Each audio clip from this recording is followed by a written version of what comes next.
নাবিল খান 2024-এর আপনার মানে আমরা আগে একটু দেখাইনি যে আমরা কি কি সিলেক্ট করেছি পুরস্কার হিসেবে, সেরা মুহূর্ত, সেরা কি আছে সেগুলো যদি আমরা একটু দেখে নেওয়ার সুযোগ পাই। সেরা ম্যাচ আমরা বের করব, সেরা গোল বের করব, সেরা ফুটবল 2024-এর সেরা ফুটবলার, সেরা রিপোর্টিং মুহূর্ত, এটা ব্যক্তিগত, সেরা ফ্লপ, সেরা হাইপ, যে খবর আপনাকে অবাক করেছে। তার আগে আমাকে একটু বলেন আপনারা দুজন 2024-এ আপনার কাছে সেরা ফুটবলারকে? শুধুমাত্র 24, হ্যাঁ, বছর জুড়ে। মোহাম্মদ সালাহ। 24-এর একক ফুটবলার বের করা কঠিন। Vinicius first half, second half Salah. Vinicius first half, second half Salah. In fact Salah প্রত্যাশাকেও ছাড়িয়ে যাচ্ছে, এবং যেহেতু আমরা মানুষ এবং আমাদের ব্যাক অফ দ্য মাইন্ড খুব রিসেন্ট মেমোরি কাজ করে, সে কারণে মোহাম্মদ সালাহকে এখন মনে হচ্ছে যে তাকে ওই জায়গায় বোধহয় রাখতে হবে। আচ্ছা, এবার আমরা আমাদের ব্যাক টু বেসিক্স। আপনারটা মোহাম্মদ সালাহ এই মুহূর্তে তাকে রাখতে হচ্ছে। আচ্ছা, আমাকে বলেন এবার 2024-এর ভালো মন্দ। নাবিল খান, আপনার 2024-এর সেরা ফুটবল ম্যাচ আপনার দেখা? Real Madrid versus Manchester city, champions লিগের ম্যাচ। ফার্স্ট লেগের ম্যাচটা ম্যানচেস্টার সিটি প্রথমে গোল দিল, এরপর Real Madrid back to back দুটা গোল, ম্যানচেস্টার সিটির আবার লিডে যায় এবং লাস্টে ফেদে ভালভার্দের গোল। মানে ওই ম্যাচটা একটা ক্রাঞ্চ ম্যাচ ছিল, মানে কত কিছু চেঞ্জ হলো। ম্যানচেস্টার সিটি তখন peak of the form, Real মাদ্রিদের সাথে কি করবে না করবে, মাদ্রিদের ঘরের মাঠে খেলা, শুরুতে পিছিয়ে পড়া, আনবিলিভেবল। ওই ম্যাচটা, এই বছর অনেকগুলো ম্যাচ আছে কিন্তু প্রথমেই বলা হলে আমার ওই ম্যাচটাই সবার প্রথমে আমার কাছে মাথায় আসে। খুবই ইম্পর্টেন্ট যে ভালভার্দের ওই গোলটা মানে গেম চেঞ্জার গোল। ইনফ্যাক্ট ওই ম্যাচে আপনি ফিল ফোডেনের গোলটাও চিন্তা করেন, দুর্দান্ত সব গোল হয়েছে, অ্যাবসলিউট সিনেমা ওখান থেকে শুরু। শরীফুল হক, সেরা ফুটবল ম্যাচ 2024 এর আগেও বলেছি, আবারও বলতে চাই, Real Bayern second leg semifinal, সেই ম্যাচটাই বেসিক্যালি রিয়াল মাদ্রিদের জন্য ধরতে পারেন যে তারা যে 15 চ্যাম্পিয়ন্স লিগ জিতবে ওইটাই সলিডিফাই করে দিয়েছিল। কারণ ওই জায়গা থেকে মনে হচ্ছিল, মানে ধরেন নাচোর গোলটা বাতিল হওয়ার পর মনে হচ্ছিল যে রিয়াল মাদ্রিদের জন্য সম্ভব না, হয়তো সর্বোচ্চ পেনাল্টি শুট আউটে যেতে পারে। হসেলু যেই জায়গা থেকে যে রানটা দিয়েছিলেন, যখন নয়ের বলটা ঠেকিয়ে দিলেন, তখন ওটা আমি ঘুণাক্ষরেও টের পাইনি যে ওই রানটা দিয়ে গোলটা করা সম্ভব। হসেলও ওই জায়গায় যে পরবর্তীতে আরেকটা করেছেন। So that became a solid champions league moment. মানে এরপর যে সেলিব্রেশনগুলো হলো, সবাই দৌড়ে সেলিব্রেশনটা করেছে, সেটা মনে হয় আই থিঙ্ক চ্যাম্পিয়ন্স লিগ জেতার পরও ওই ক্যালিবারের সেলিব্রেশনটা হয়তো ওভাবে হয়নি, তবে ওই ম্যাচটা ওয়াজ আ রিয়েল মানে গেম। এই সিজনে আমরা কিছু 3-3 ড্র দেখেছি, কিছু 4-4 হয়েছে, মানে খুব এক্সাইটিং কিছু ম্যাচ হয়েছে। কিন্তু এইসবের বাইরে সেরা ফুটবল ম্যাচ আমার কাছে মনে হয় যে রিয়াল মাদ্রিদ এবং বায়ার্ন মিউনিখের যে ম্যাচটা, যেটা হোসেলু পরে গিয়ে বের করে নিয়েছেন, আমার মনে হয় সবচেয়ে এক্সাইটিং ম্যাচ যদি চিন্তা করি তাহলে ওইটা। এখন আবার বলবে যে, অনেকে হয়তো বলবেন যে রিয়াল মাদ্রিদ শুরু হয়ে গেছে। Let's move on. সেরা গোল,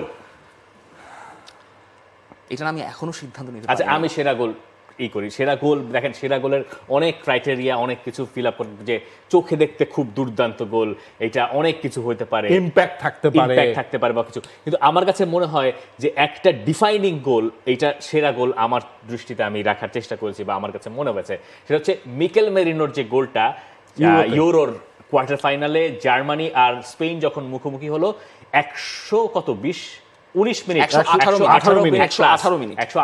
মিনিটে গিয়ে মিকেল মেরিনোর ওই গোল এবং ওই উদযাপন, যেখানে তার বাবা ওই জায়গায় গোল করেছিল স্পেনের জার্সিতে, এবং যে উদযাপন করেছিল, আপনি সিনারিওটা চিন্তা করেন যে আপনার বাবা একজন ফুটবলার ছিল বা কিছু একটা, আপনি যা করেন তাই ছিলেন, তিনি কোনো এক সময় অন্য দেশে গিয়ে একটা গোল করে একটা সেলিব্রেশন করেছিলেন, আপনি নিজের দেশের হয়ে ইউরো খেলতে গেছেন এতগুলো বছর পরে, সেখানে গিয়ে আপনি গোল করার পরে ওই মাঠেই আবার ওই স্টেডিয়ামেই এই কাকতাল আপনি মেলান কি করে, এই গল্প আসলে কি করে তৈরি হয় আমি জানি না।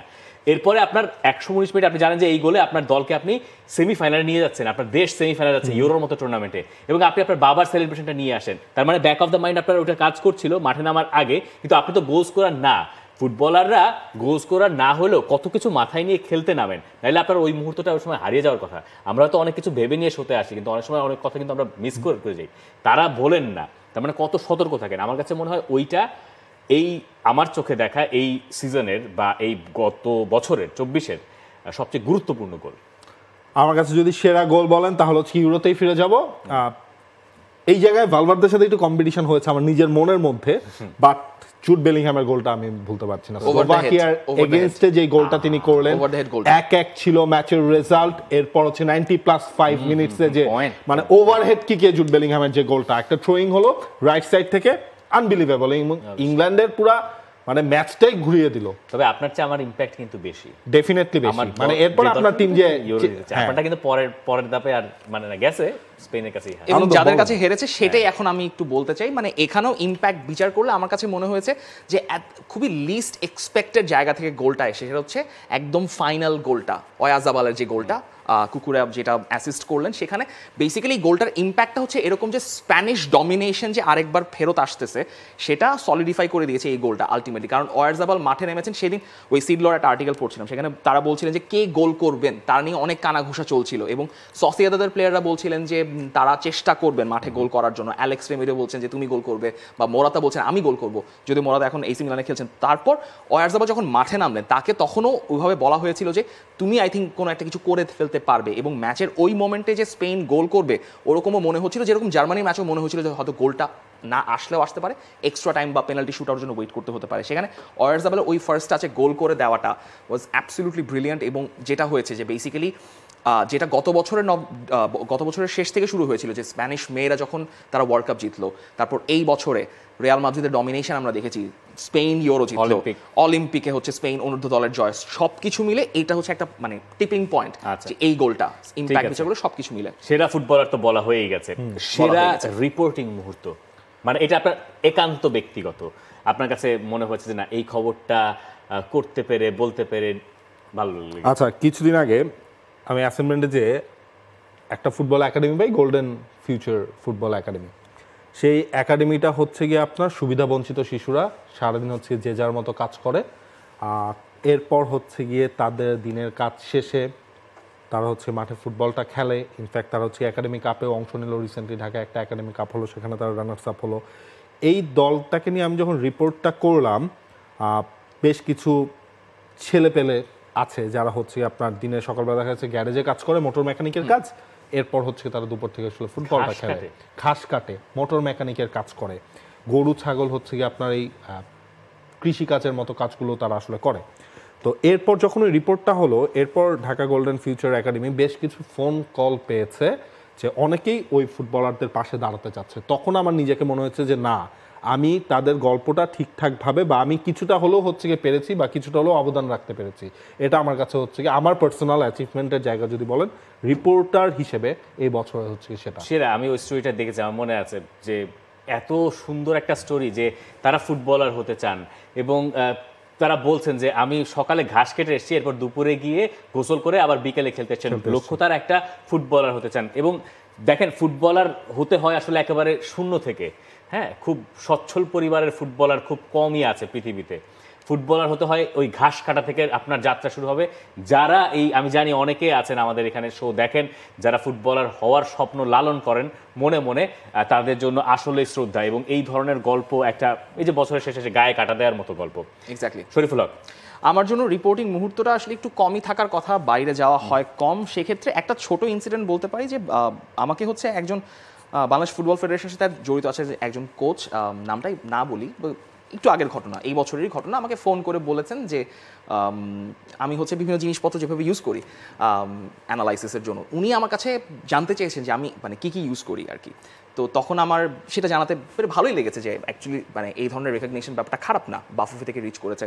সো ওটাই বলতে পারি, খুব যে এভারলাস্টিং ইম্প্যাক্ট সহ কোনো মোমেন্ট সেরকম কিছু না, বাট নিজের একটা পার্সোনাল স্যাটিসফ্যাকশন। এটাও তো হচ্ছে আপনার মানে আপনার একটা ওই ভ্যারিয়েশনটা বা আপনি যেভাবে হচ্ছে অডিয়েন্সের কাছে আপনি যেভাবে যাচ্ছেন, যেসব টেকনোলজি ইউজ করে বা যেসব ওয়ে ইউজ করে, সেটা হচ্ছে ওনারা যখন অ্যাপ্রিশিয়েট করে, ডেফিনেটলি এটা স্পোর্টসের জন্য একটা ভালো লাগার মুহূর্ত, ছোট একটা ভালো লাগার মুহূর্ত। এই জায়গায় আমিও একটু বলে দিই এই ফাঁকে নিজের পার্সোনাল স্যাটিসফ্যাকশনের জায়গা, সেটা হচ্ছে খুবই সহজ। প্যালেস্টাইন ফুটবল টিম যখন বাংলাদেশে এসেছিল, তখন প্যালেস্টাইনের একজন ফুটবলার, এটা আমার লক্ষ্য ছিল যে তার একটা ইন্টারভিউ নেওয়া, এবং তিনি গাজা থেকে উঠে এসেছেন, যে গাজায় ইসরায়েল আক্রমণ করেছে, ওই সময় তাদের দেশের অবস্থা মানে একদম ভেঙে পড়া অবস্থা, নাওয়া নাই খাওয়া নাই, জীবন বাঁচানো মুশকিল, এবং তারা ফুটবল খেলছেন। বাংলাদেশে যখন বিশ্বকাপ বাছাই পর্ব খেলতে এলেন, তার সঙ্গে আমার একটা কথোপকথন হয়েছিল, একটা ইন্টারভিউ আছে, এবং সেই জায়গায় তাকে যখন প্রশ্ন করেছিলাম যে এখন আপনার দেশের লোকেদের কি অবস্থা, এবং তখন যখন তিনি জানাচ্ছিলেন যে কি করে তার যোগাযোগ হয় গাজা থেকে, কিভাবে তিনি ফুটবলার হয়ে উঠে এসেছিলেন, এই গল্পটা আমি আসলে অনেক দিন ধরে তার কাছ থেকে শোনার চেষ্টা করছিলাম, যেটা শোনা গেছে। আমার কাছে মনে হয় আমার এই বছরের হিসাব করলে ওইটা আমার জন্য পার্সোনালি সবচেয়ে সেরা রিপোর্টিং মুহূর্ত বলা চলে। ভালো একটা ইন্টারভিউ ছিল, ওইটা একটা মানে ভাগ্যেরও ব্যাপার ছিল। আই ওয়াজ লাকি যে তাকে পাওয়া গেছে। পরের সেকশনে যাই, সেরা ফ্লপ। বলেন, এবার আপনি শুরু করেন। সেরা ফ্লপ, আচ্ছা ফুটবলের নামটা বলে মোহাম্মদ সালে, তার নাম মোহাম্মদ সালে সালে। না, মোহাম্মদ সালে। এক্স্যাক্টলি। আচ্ছা সেরা ফ্লপ। সেরা ফ্লপ এখানে অনেকক্ষণ চিন্তা করছি। সেরা ফ্লপ শেষ পর্যন্ত আমাকে দিতে হচ্ছে গুয়ার্দিওলাকে এই বছর। Pep Guardiola. Pep Guardiola, which is very মানে টানা 4টা লিগ জিতেছেন তিনি এই বছর। এক্স্যাক্টলি। তো কি হয়েছে মানে লাস্টের দিকে সেকেন্ড হাফটা এসে যা সেকেন্ড হাফটা এসে মানে এটার এখন একটা জন্য। রিসেন্সি বায়াস কাজ করতে পারে, কিন্তু মানে পেপ গুয়ার্দিওলার জন্য ইটস নট লাইক যে পেপ গুয়ার্দিওলা কখনোই এরকম কিছু ফেস করবেন এবং এই ধরনের ক্যাটাগরিতে তাকে দেওয়া হতে পারে। বাট তিনি এই জায়গায় এখন এছাড়া আর কাউকে পাওয়া যাচ্ছে না। আপনি কাকে দেবেন এই সেরা ফ্লপ? আপনি বলেন তাহলে আপনারটা। আপনারটা বলেন। না, আপনি বলবো, বলেন। আমার কাছে সেরা ফ্লপ, আমাকে দেশে আসতে হচ্ছে। আমার কাছে এই বছরের সেরা ফ্লপ শেখ মুরসালিন। তার গত বছরটা যেভাবে শেষ হয়েছিল, তিনি গোল করেছিলেন লেবাননের সঙ্গে, এরপর তার কাছ থেকে একটা এক্সপেকটেশনের জায়গা তৈরি হয়েছিল। আমার মনে হয় 2024-এ তিনি সেই এক্সপেকটেশনের ধারে কাছেও যেতে পারেন নাই। যদিও আপনি বলতে পারেন যে এইটা কি করা উচিত হচ্ছে কিনা, কারণ তিনি একদম ইয়াং এবং ইয়াং ফুটবলারদের সব সময় একই ধারায় যায় না ক্যারিয়ার, তাদের আপস থাকে, ডাউন থাকে এবং একই সঙ্গে তাদেরকে মানিয়ে নিতে হয় নানান পরিস্থিতির সঙ্গে। কিন্তু আমার কাছে মনে হয়েছে এই বছরে তিনি একদমই হতাশ করেছেন। সেরা ফ্লপ আমার কাছে হচ্ছে গিয়ে, আমি পার্সন হিসেব না করে আমি ওভারঅল হচ্ছে গিয়ে ব্রাজিল কোপা আমেরিকায়। আচ্ছা, মানে আপনি ওই ব্রাজিল দলটাই দেখেন, ভিনিসিয়াস জুনিয়র চ্যাম্পিয়ন্স লিগ জিতে গেলেন, ভিনিসিয়াস, রড্রিগো, রাফিনিয়া ওই দলটার মধ্যে, মানে স্টারের তো অভাব নাই। ওই দলটা কোপা আমেরিকায় কেবলমাত্র জিতলো মাত্র একটা ম্যাচ। হিসেব করেন আপনি, একটা ম্যাচ জিতলো। মানে এই ব্রাজিলের উপর তো হ্যাঁ নতুন কোচ ছিল, বাট আপনি ওই ব্রাজিল যে হচ্ছে কি আপনার এত আর্লি স্টেজে বাদ পড়বে সেটা হয়তো আনএক্সপেক্টেড ছিল। আপনি এবং ব্রাজিল আমি টিম না ব্রাজিল groups- কোচ মানে ফ্লপকে? না, Brazil, Brazil whole Brazil. Team. Brazil as a team হিসেবে আমার কাছে ব্রাজিল হচ্ছে গিয়ে সেরা ফ্লপ। সেটা হচ্ছে কি কোপা আমেরিকায় যে পারফরমেন্সটা তার করেছে। না মন্দ বলেন না, একদমই মন্দ না। একটা ফ্যান বেজ একটু খারাপ না, এবং হবে তার নিতেই আগে পারেন, বাট এটা যেটা হচ্ছে সত্যি, যেটা hype টা সত্যি। যেখানে উঠেছিল Exactly, মার্চ মাসে exactly. ইংল্যান্ড আর স্পেনের সঙ্গে রেজাল্টের পরে ওই জায়গাতেই প্রত্যাশার জায়গাটা তৈরি হয়েছিল এবং তারপরে আসলে এই downfall। অবস্থা যেটা। আচ্ছা, সেরা হাইপ করা খবর, যেই খবরটা সবচেয়ে বেশি হাইপ দেওয়া হয়েছে, আমরা এইখানে আমরা সবাই একসঙ্গে একমত হয়ে যাব, তাই না? Exactly. হামজা চৌধুরী, এইটা এটা নিয়ে এইটা কোনো হচ্ছে দ্বিমত বড় নাই। হাইপ এই বছরে। আর আর কোনো কিছু নাই। লেস্টার সিটি কালকে হামজা চৌধুরী একটা ছবি পোস্ট করেছে একটু দেরি করে। আমার মনে হয় লেস্টার সিটি এখনো ব্যবসাটা বুঝে উঠতে পারে নাই পুরোপুরি। আপনাকে যেটা করতে হবে, না, একটু একটু তো বুঝেছে। লেস্টার সিটির ম্যাচ টাইমিং এখন বাংলাদেশি টাইমিং দেওয়া হয়, ওটা এটা দেওয়া কি হচ্ছে। আগে দেওয়া হতো? এটা আগে খুব একটা দেওয়া হতো না, এই রিসেন্টলি। এবং ওই যে একদম পরিষ্কার পার্থক্য বোঝা যায় হামজাকে নিয়ে যেখানে ছবি পোস্ট করা হয় সেটা রিচ কিরকম Reach আসে কিরকম। অন্য কেউ, যদিও এটা ঠিক না, বাট স্টিল মানে ইটস না, ভেরি যেটা- আন্ডারস্ট্যান্ডেবল। যেটা হামজা মানে যে হামজাকে নিয়ে যে ব্যবসাটা এখন লেস্টার সিটি বুঝে উঠতে পারছে না, সেটা ম্যাচের দিন স্টেডিয়ামে প্রবেশ করছেন হামজা, ওই ভিডিও দিতে হবে। ম্যাচের আগে যে ট্রেনিং হচ্ছে সেখানে একটা ছবি পোস্ট করতে হবে। ম্যাচের হামজাকে পরে নিয়ে একটা reel হোক। হ্যাঁ, ম্যাচের পরে একটা ছবি পোস্ট করতে হবে। সেদিন হামজা চৌধুরীকে নিয়ে একটা স্ট্যাটাস দিয়ে তার কোনো ছবি খুঁজে পাচ্ছি না ম্যান সিটির সাথে, এবং একটা ছবি খুঁজে পাওয়া গেছে, সেটা হচ্ছে তার সামনে সাবিনা, সেটা আবার হামজা তার হামজা নিজের নিজে ইনস্টাগ্রামে Instagram একটা ছবি দিয়েছে। ছিল exactly. You have to be more active. আপনি যদি লাইক কামাইতে চান, শেয়ার কামাইতে চান, View ব্যবসা যদি আপনি বুঝতে চান, বাংলাদেশি স্টাইলে ব্যবসা যদি করতে চান, লেস্টার সিটি থেকে প্লিজ কনসালটেন্ট হিসেবে রিফাত মাসুদকে প্লিজ এক্স্যাক্টলি একটু যোগাযোগ আচ্ছা, করুন। এই ফাঁকে আমরা বেটার হবে। আমাদের দর্শকদের ধন্যবাদ দিয়ে রাখতে পারি। টি স্পোর্টস ফুটবল ইউটিউবের যে পেজটা রয়েছে সেটা এরই মধ্যে 1 লাখ হয়ে গেছে। ধন্যবাদ আপনাদের জন্যই আসলে আপনাদের ক্লাবটা। সবাইকে ধন্যবাদ। এক্স্যাক্টলি। আচ্ছা, শেষ খবর, যে খবর অবাক করেছে, মানে যে খবর অবাক করার কথা না কিন্তু অবাক করেছে। আচ্ছা, সেটা হচ্ছে গিয়ে ইউর্গেন ক্লপ যখন এই বছরের শুরুতে একেবারে হঠাৎ করে তিনি বলে দিলেন যে এই সিজনের পর তিনি আর লিভারপুলের কোচিং করাবেন না। ইনফ্যাক্ট লিভারপুল না, কোনো কোচিং এর দায়িত্বে আসলে তিনি থাকবেন না। তো সেটাতে আমি অবাক হয়েছিলাম, একদম সিজনের মাঝপথে এই ধরনের ঘটনা। তবে লাস্টে ভালোও লেগেছে, তার লাস্ট ম্যাচটা লিভারপুল হচ্ছে কি একটা ট্রফি জিতে তাকে আসলে বিদায় দিতে পেরেছিল। বাট ওই হঠাৎ আচমকা খবর ইউর্গেন ক্লপ অবাক না, করেছে। আমি এই ব্যাপারে বোধহয় একমত। যে খবর আমাকে অবাক করেছে, ইয়র্গেন ক্লপ এইভাবে করে হচ্ছে মানে জানুয়ারি মাসে যেভাবে তিনি বললেন, হ্যাঁ এই ক্লপ যে সারা জীবন লিভারপুলে থাকবেন না সেটা তো জানতো, সবাই জানতো, কিন্তু এত তাড়াতাড়ি ক্লপের চলে যাওয়ার আসলে কথা ছিল না। এবং একটা হয় না যে যাওয়ার আগে তো আমি বুঝতে পারবো যে কিছু খবর টবর আসবে, তারপরে হচ্ছে কিছু সমালোচনা হবে, আলোচনা হবে, খুব পট্টি ফর্মের দিকে থাকবে বা কিছু একটা। না, তিনি ঠিক করলেন তিনি পিকে থেকে শেষ করবেন এবং তিনি বললেন যে না আর থাকছি না। আর এবং রিজনিং যা দেখালেন সেইটাও একটু কেমন কেমন জানি মনে হচ্ছে তিনি টায়ার্ড হয়ে গেছেন। তখন বোঝা গেল যে না, এই ব্যাপারটা বোধহয় আসলেই কোচদের মাথায় ঢুকে যায়। দিনটা ছিল 7 জানুয়ারি শুক্রবার। ওই সময় নিউজের একটা ঘাটতি ছিল, আমার স্পেসিফিকলি মনে আছে। তখনই হুট করে রিফ্রেশ দিয়ে দেখলাম যে লিভারপুল এফসির হচ্ছে সেই ভিডিওতে হচ্ছে ক্লপ তার চলে যাওয়ার কথাটা বলছেন। I was like shell shocked একটা মোমেন্ট।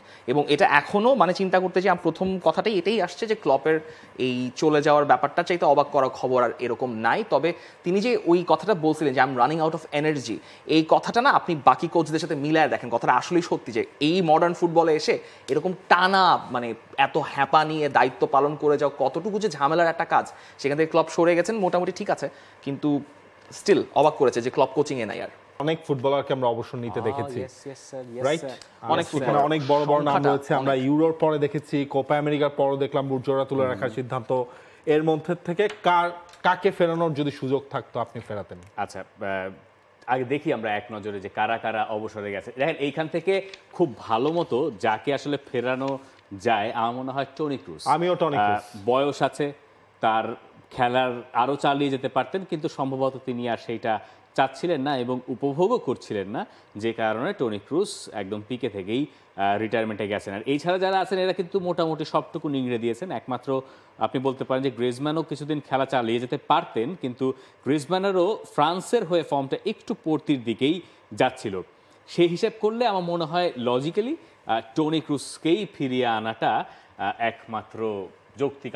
এখানে আরেকটা নাম থাকা কথা, সুয়ারেজের নামটাও, লুইস সুয়ারেজের নামটাও রয়েছে, পেপের নামটাও ছিল। কিন্তু কথা হচ্ছে যেটা বলেছেন লজিকটা ওখানে যে একমাত্র টনি ক্রুসের পক্ষেই পসিবল যে তিনটা ফর্ম মানে দুটো জায়গাতেই হচ্ছে ন্যাশনাল এবং ক্লাব লেভেলে একদম প্রপারলি খেলে যাওয়াটা সম্ভব তার পক্ষে। বাকিদের তো মনে হয় একজন বেসিক্যালি ন্যাশনাল টিম থেকে হচ্ছে রিটায়ারমেন্টে গেছেন, ক্লাবে তো এখনো খেলে যাচ্ছে। সো টনি ক্রুস এমন একটা টাইমে রিটায়ারমেন্টের সিদ্ধান্ত নিয়েছেন যে আপনি খারাপও লাগবে কিন্তু আবার একটা ভালো লাগাও কাজ করবে যে সব প্রপারলি একটা ক্যারিয়ার, ইলাস্ট্রিয়াস ক্যারিয়ারের ইতি টেনে শেষ করেছেন। ওই একটা ঘাটতি মানে আমার ধারণা হচ্ছে কি বছরের আরেকটা পছন্দের মুহূর্ত বা স্মরণীয় মোমেন্ট, যেটা লাস্ট দিন আমরা বলছিলাম এই টাইপের একটা কোশ্চেন ছিল আরেক টাইমে, যে টনি ক্রুস রিয়াল মাদ্রিদের লেজেন্ড, তার লাস্ট ম্যাচটা হয়েছে চ্যাম্পিয়ন্স লিগের ফাইনাল, সেটা হচ্ছে রিয়াল মাদ্রিদ শিরোপাটা জিতে নিয়েছে, তাকে বিদায় দিয়েছে। খুবই এর চেয়ে ভালো বিদায় আসলে হয় না ক্লাব ফুটবল থেকে।